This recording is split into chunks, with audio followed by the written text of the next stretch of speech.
How's it going, everyone? So in this video, I'm going to talk about how to get rid of anxiety and overthinking. This actually works. So before I get started, please subscribe to my channel if you guys haven't already. I do appreciate the support. It helps my channel grow. So keep in mind, I will say right at the start is that I was the king of anxiety. Like, I had extremely bad anxiety. I don't really have it at all anymore because of the tricks and tips I'm about to show you.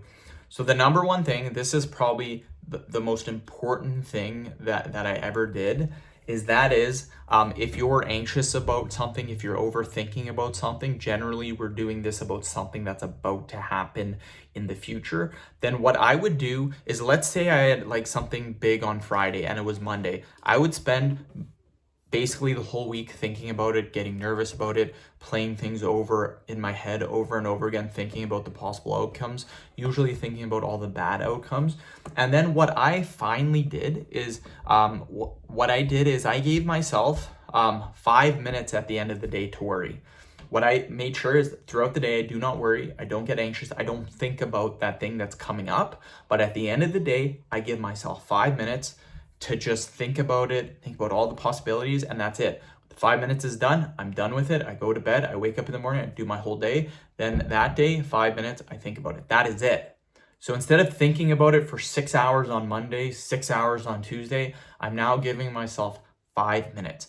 Don't completely avoid it, but give yourself a small block during the day to allow yourself to worry about it, but that's it. Then you're done with it.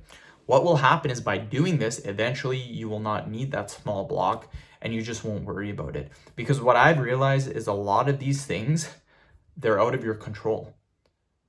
A lot of things, worrying about it, it does absolutely nothing. It does not shape what's going to happen. If something bad's going to happen on Friday, it's going to happen whether or not you think about it or not. Something's good that's going to happen, it's going to happen whether you think about it or not. You can't really control it. That's another thing that you really have to think about. The second thing, and this is going to sound super dumb and crazy, but what you're feeling and what you're thinking, go inside, get a piece of paper and write it down.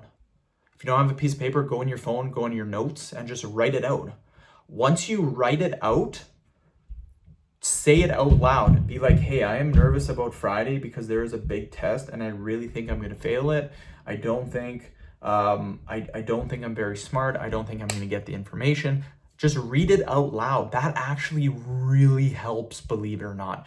So for example, if I'm nervous about, let's say, a powerlifting meet, and I'm like, oh, I don't think I'm going to do good. There's going to be a lot of people watching me. They might think I'm dumb. They might not think I'm strong. Just talk about it, write it out. Journaling is extremely important for anxiety and overthinking. The last thing is lower caffeine. Caffeine is extremely bad for people who are anxious because it affects the nervous system and it basically just increases our alertness, our nervous system. It's a really, really bad for anxiety. So you can still have some coffee, but just try to lower it. End of video. Thank you so much for watching.